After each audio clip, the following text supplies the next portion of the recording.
Come in, Destro, come in! Stop that, Destro! I see you both clearly, and I am stunned! More action, more romance, more Fatal Fluffies, and yes, more yodeling. It's the finale of the Pyramid of Darkness. This is G.I. Retro. Now, back to G.I. Joe. Yo, Joe, and welcome everyone back to G.I. Retro, where we are revisiting and celebrating each and every episode of G.I. Joe, A Real American Hero, the Sunbow Run, and I can't believe it. We are here in the finale, part 5 of the Pyramid of Darkness miniseries, Nodding Cobra's Coils, originally aired September 20th, 1985.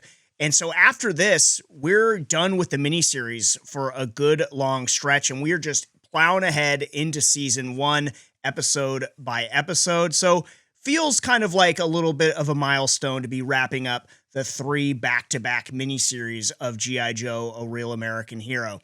And there is a lot going on in this final episode of the Pyramid of Darkness. Let's go ahead. Let's jump back to that cliffhanger from last episode. Let's pay that off. We had Bazooka, Quick Kick, and Alpine. Looked like they were going down. What was going to happen? Any ideas? As a matter of fact, did you notice what the cargo on this crate is? Trouble bubbles!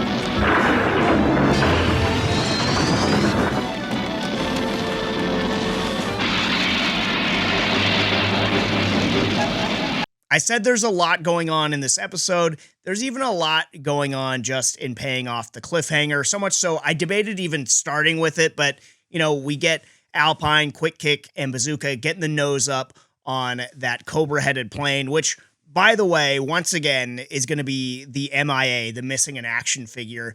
That plane has featured so prominently in multiple miniseries. You know, in going back and rewatching and starting this channel and talking to all of you, I can't believe that didn't end up in the toy line somehow. And it's just customs out there. Like, of all the years, it's featured so prominently throughout these miniseries that the fact that it didn't make it in there is kind of crazy to me, that there wasn't some version of that on toy shelves. And, you know, maybe they couldn't make it to scale big enough, but certainly you would think that they would have made a version of it for sale. And so, yeah, that's the MIA for this episode. But a lot going on. They get the nose up, but they're not out of the woods yet because they're getting shot down. They take the trouble bubbles, and they stick a really tough landing in those trouble bubbles, landing in the helicopters and kicking them out. And there's DYDs aplenty throughout this scene as well, but also, you know, to go along with that, some very obvious parachute work, doing the heavy lifting to make sure that we all know that these Cobra Troopers, in fact, did not die. But some good stuff here. We will pick it back up with that trio later on in the episode, and we'll be maybe talking DYD with them as well. But I want to pivot. The Crimson Twins are now in charge of Cobra.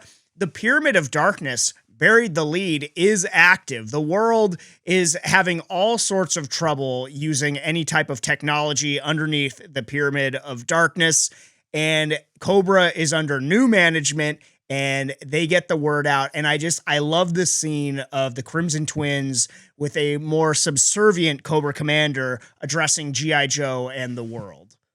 And here to present our ultimatum, your new supreme leaders, the Crimson Twins. All governments must surrender to us and Cobra by the end of the day, or we shall intensify the strength of the Pyramid of Darkness. Looks like Cobra Commander's having a little power failure of his own. One of my favorite, sort of subtle highlights from this episode is Cobra Commander, after he sort of takes a back seat to the Crimson Twins, is him standing on his tippy toe, still trying to be, you know, in the shot and, you know, not completely pushed off to the wayside there, as the Crimson Twins are now in control and holding the world hostage with the Pyramid of Darkness. Now, we also have Shipwreck and Snake Eyes arriving back at the G.I. Joe headquarters with that laser disc. And how do they arrive at the G.I. Joe headquarters, you ask? We're We're saved, guys. It's the Cow Cavalry. We thought you were done for. Inexplicably arriving on the back of a couple of cows are Shipwreck and Snake Eyes, but even still, it got them there, but the Laserdisc does them no good with no ability to play it and analyze the schematics of the Pyramid of Darkness. Thankfully, up at Space Station Delta, there is some fumbling that's going to be going on courtesy of the Dreadnoks and the Fatal Fluffies, and some great G.I. Joe ingenuity, because we still have Mutt and Dusty up there, and Mutt and Junkyard come up in the clutch here, stealing that whistle.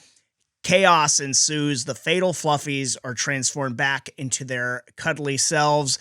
The Dreadnoks easily overwhelmed at that point, and G.I. Joe retakes Space Station Delta. So some fouling up going on up at Space Station Delta, and immediately, the Crimson Twins, they're in charge now, and their special plan of putting the Dreadnoks in charge of Space Station Delta has just backfired immediately, because G.I. Joe able to shut down the Pyramid of Darkness, and Cobra Commander has just an epic crash out over it. And I understand, and I support him.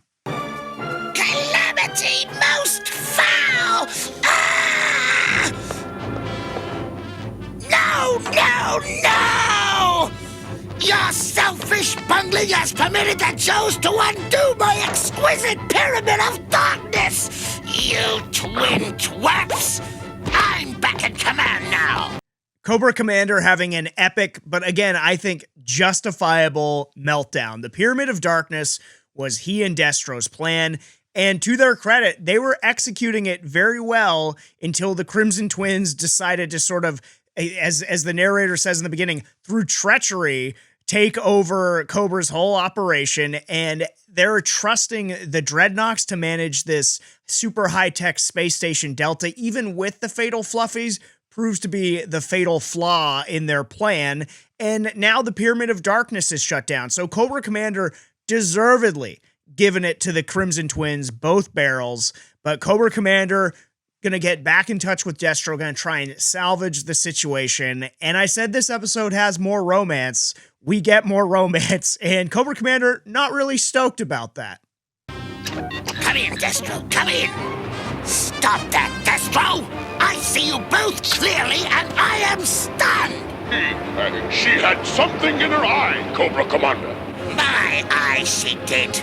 Now stop going gaga and establish a low-altitude Pyramid of Darkness at once! As you order, leader! Cobra! Destro, you dirty dog. Frolicking with the Baroness, as my dad would say, and on the job.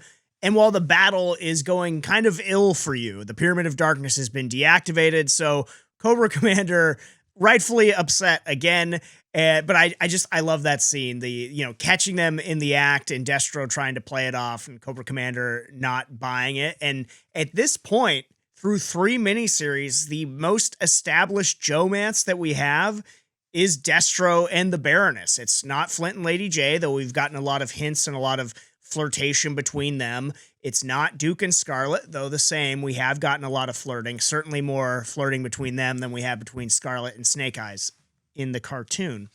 But the most established Joe-mance thus far is Destro and Baroness, and we'll circle back to them. It's not all paradise in their relationship as this episode goes along, but Destro able to get his mind back on the matters at hand, not Baroness, and is able to get a low altitude Pyramid of Darkness going. And that's where we jump back to Bazooka, Alpine, and Quick Kick, who are in that helicopter, and they were going down. The Pyramid of Darkness gets deactivated, so they're okay again, but now they're going to crash land in the G.I. Joe headquarters.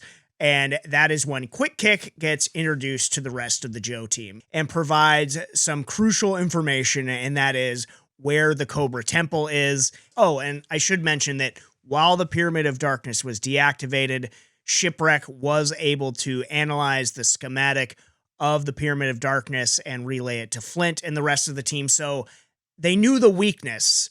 Shockingly enough, it was at the Cobra Temple. They just didn't know where it was. Enter Quick Kick, Alpine, and Bazooka. Now the Joes know where the Cobra Temple is.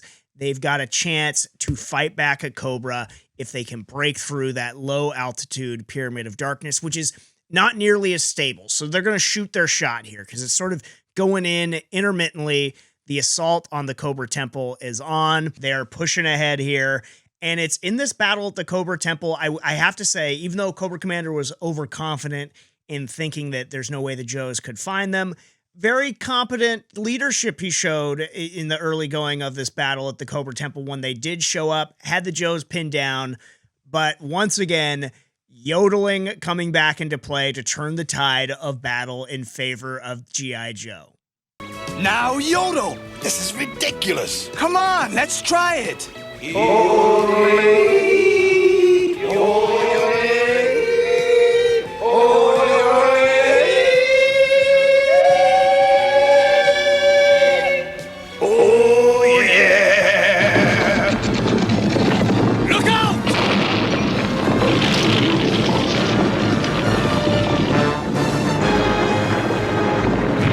I love the "oh yeah" that Alpine always gives on his yodel, but I've asked Mrs. Retro, what was the hold that yodeling had on our culture in the 80s and 90s? Because I really think that was a thing. We saw a lot of yodeling in pop culture. I've talked about it before, but in this case, the sort of barbershop trio yodeling there turns the tide in favor of the Joe team. That cave-in starts happening at the Cobra Temple.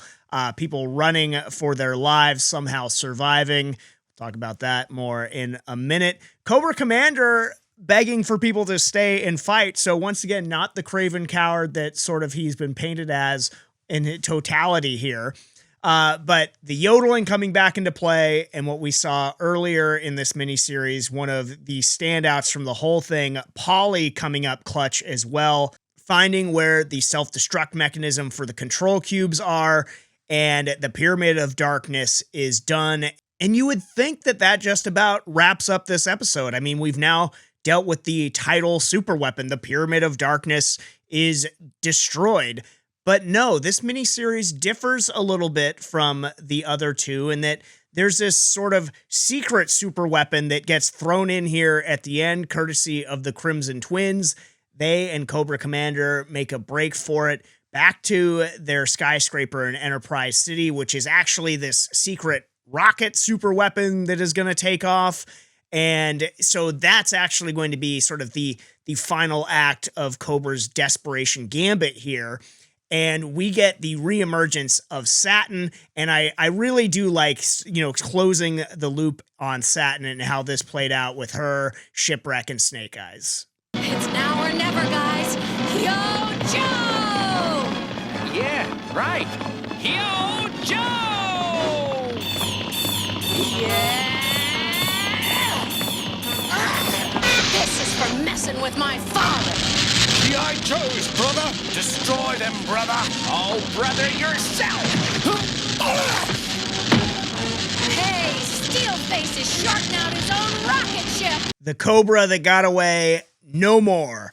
Satin getting her revenge on behalf of her father, paying back Cobra Commander. It's a good little scene. It's a good closed arc for Satin. And I really like the visual of Cobra Commander with his faceplate stuck to the control panel, the Crimson Twins trying to pry him off while everything in the rocket is going haywire. And ultimately, Space Station Delta, run by, again, the Joes now, able to destroy the rocket. The Twins and Cobra Commander do escape. A little questionable on the timing, if you ask me, on getting to the escape pod there.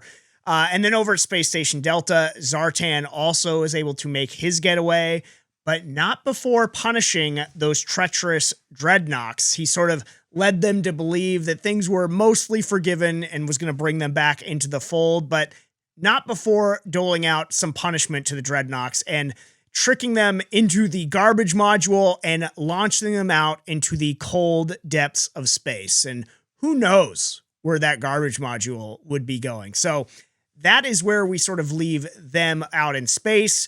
And then back on Earth, Satin and Shipwreck have a nice moment together. A lot of romance in this miniseries, more than any other. We've talked about it before, but yeah, More going on with Shipwreck and Satin actually planting one on Shipwreck, and even Polly wanting to get in on the act. And after that, there's nothing left to do but to leave everything in a nice, neat little bow and say goodbye like we do in these miniseries. And it's actually the tying up of loose ends that I think the Pyramid of Darkness stands out and stands above the previous two miniseries. I love how we say goodbye to the characters at the end of Pyramid of Darkness. In particular, our lasting image of Cobra and what they're going through is just the best of the three miniseries.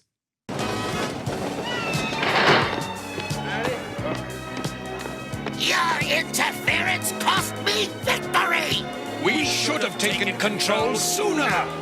Your vain denseness destroyed our tactical advantage. I had everything under control until you imbeciles got pretentious. You pea-brained carbon copies of identical dumbbells! You're responsible! Your fault. His fault. Your fault. His fault. Your fault. The absurd disguises, the bickering back and forth blame game that they're all playing. It is such a pitch perfect lasting image that we get of Cobra from the Pyramid of Darkness, and a really nice way to put a bow on them.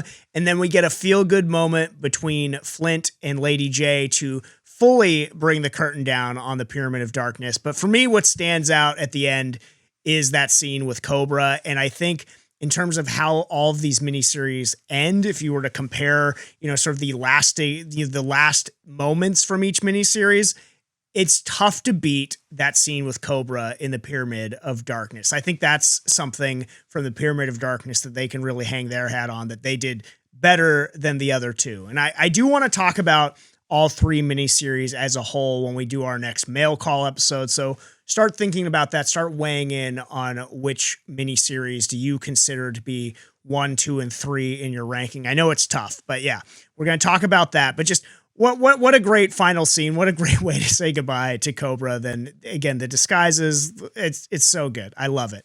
But we've got some more things to do here before we bring the curtain down on this episode of GI Retro. We have to get to the best of the rest, some of the highlights from this episode that I wasn't able to call out specifically, but that's what God made montages for. Stick your head in a bucket and rust your face off. Quick kick, stuntman extraordinaire. Let me give him a quick update. I met these two guys on the Mountain of Glass. They were in real hot water out there in the cold, but I shoot away some leopard seals and we hitched a ride with Major Blood to Cobra Temple under the falls, but we... Hold it. Rewind that part about the Cobra Temple. Something is happening. Brilliant deduction, Baroness. Don't become hostile with me. We have a relationship. Silence, woman. I'm losing pyramid control. Ah! I've lost my cubes! My wonderful cubes! All gone! Now I'll never rule the world! I hate this job! Looks like Cobra's hunting for a nest, Lady J. Let's make sure they don't get too comfortable. I'm right behind you. Yo, Joe!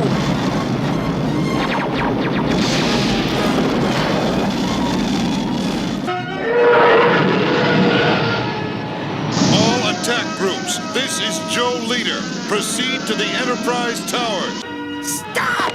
Our position is deteriorating! Will you acknowledge me? I suppose this is a bad time to ask you to go out with me. Yo, Shipwreck. Polly too! Cool it, bird. Shipwreck works alone. This finale had a lot of awesome moments, a ton of memorable and fun quotes, and also some really, really good and skillful animation. In particular, any scene with the Sky Striker in Enterprise City, just like in the first episode, I love how all those sequences were drawn. I also got a kick out of Flint referring to himself as Joe Leader on the comms. Very Star Wars, right down to the TIE Fighter sound effects that we hear with those Sky Strikers. But yeah, ton of good stuff in this episode. So I wanted to try and highlight as much as I can. But it's time to get to our honorifics that we do here at GI Retro. And let's go ahead and start with the But Did You Die moment of the week. Did you die? I got shot. But did you die? There were a lot of candidates for the DYD in this episode. Maybe the most so far for GI Retro that I've had in my notes. I mean, we had the Cobra Troopers that get tossed out of that Cobra-headed plane at the start of this episode, or the helicopter. Again, very obvious with the parachutes, so I didn't go with them. Then there's everyone fleeing for their lives in the Cobra Temple when the cave-in is happening. There were a lot of large chunks of rocks seemingly falling on a lot of Cobra troops and even the Crimson Twins. That was questionable. Also, the Crimson Twins and Cobra Commander narrowly escaping the destruction of that rocket. I don't know. I almost went with that one there. But I watched it again, and it's like, yeah, it's very obvious they get in the escape pod, but man, that would have been one heck of an explosion. But didn't end up going with that one. And I think the runner-up by a very thin margin was Alpine, Quick Kick, and Bazooka, with the helicopter crash straight into the rebuilt G.I. Joe headquarters. I mean, in G.I. Joe, when any other vehicle crashes, it's usually accompanied with a massive explosion, but somehow theirs is able to sort of crash land rather gently to where they're all just fine after losing power. So I almost went with that for the DYD because there was no parachute to be had. They just jump out of the crashed helicopter. I'm like, yeah, we're good because we crashed into this building. But that's not what I went with. I alluded to it earlier. What ultimately I went with for the DYD is the Dreadnoks being launched into the cold reaches of space in that garbage module. Zartan launched them out to God knows where. I don't think there's any reason why the garbage module would sort of have this trajectory that would take it to Earth. I mean, why would you want it to? I mean, I guess you would think maybe the garbage module would burn up in the Earth's atmosphere so it wouldn't create any waste. But where does that leave the Dreadnoks? Because they're in there. So, and in all likelihood, not heading towards Earth anyway. And it's not like a garbage module would probably have the most sophisticated life support systems. I'm getting really into the weeds on this. But when I saw Zartan do that, I was like, oh, there's no, they're helpless in there. So that's what I went with. The Dreadnoks being launched out into space by Zartan in the garbage chute, essentially. That is our But Did You Die moment of the week. We'll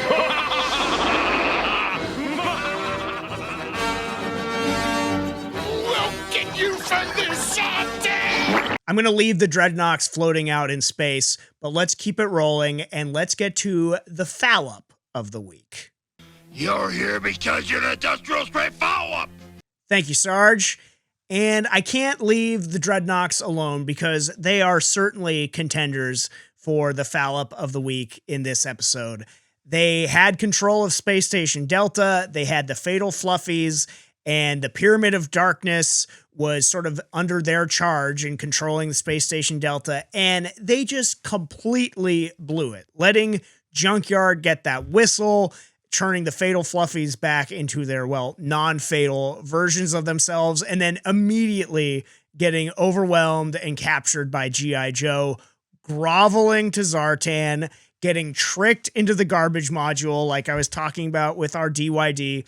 It was rough times for the Dreadnoks in this episode, and I'm almost talking myself into it because I didn't end up picking them, but as I'm listing off the many things that they sort of fouled up on this episode, I'm almost tempted to change my pick. I won't, but boy, they were close. Also in the running, the Crimson Twins, for sort of similar reasons. They hatched their plan successfully. They're now in charge of Cobra and the Pyramid of Darkness, and they immediately fumble it. The Pyramid of Darkness gets shut off, then destroyed. They trusted sort of way too key a part of their plan to the bumbling Dreadnoks, and you can't really give them a pass on that. So the Crimson Twins, nearly the fallup of the week. But the actual winner, a surprise entrant maybe to some of you, but maybe not to some of you that have been watching and rewatching throughout here. Something of a Lifetime Achievement Award, both in this miniseries and all three miniseries, really. But I do think they earned it in this episode as well. But without further ado, the fallup of the week is G.I. Joe's first field commander, the blonde-haired, blue-eyed, all-American boy, Duke. We was always nice to you, wasn't we? Way to go, guys. Now let's put some yo back in Joe. It is that exact scene that clinched fallup of the week for me for Duke. A lot of you have been pointing out how all Duke does in these miniseries is get captured. Pyramid of Darkness was no exception. He did next to nothing really throughout. And then when G.I. Joe, without him, retakes Space Station Delta and they're freeing him from this special holding cell, I got to thinking, it's like, not only was he captured this whole time, but he wasn't even doing any of the work with his fellow Joes in terms of, when they were enslaved by Cobra and the Fatal Fluffies. So he kind of had the cushiest part of being captured. He was just chilling in this holding cell. You can make the argument, oh, they had him in there because he'd be too dangerous to be working amongst the rank and file. I get that. But it's when they free him that he's just so like, hey, give me 5, man. Like Duke quintessentially with that is the guy that did nothing for the group project, but still gets an A anyway. Parachuting in at the very end just to take a lot of the credit. So to me, Duke is absolutely the fallup of the week here for the finale of the Pyramid of Darkness. And finally, where there's a fallup, like I say, there's an MVP. So let's go ahead and get to this week's episode MVP. On a night where you thought, well, he isn't quite himself. How good can you be? MVP. Now, where the DYD and the fallup of the week had several strong contenders and was decided by sort of a razor-thin margin in my mind, MVP was not that way. To me, in this episode, the MVP was blatantly obvious throughout. There are contenders, to be sure. Quick Kick Alpine and Bazooka, that trio. Shipwreck leading G.I. Joe's assault on the Cobra Temple and really such a focal point throughout, the Joe side of this episode. Sure. Satin as well, showing up and getting her revenge. But really, all those contenders were just contending for second place because the winner was as clear-cut as it gets. Once again, the MVP of this episode, the ever-charismatic, quotable, and crashing out wildly Cobra Commander. We've won!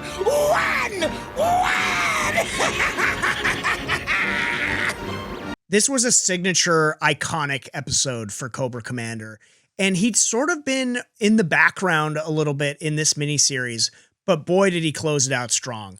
The most quotable lines of the episode belong to Cobra Commander. I talked about it before. Calamity, most foul. Him catching Destro and Baroness making out. When he says, I hate this job, talking about how now he doesn't get to rule the world. It's all so good. The disguise at the end.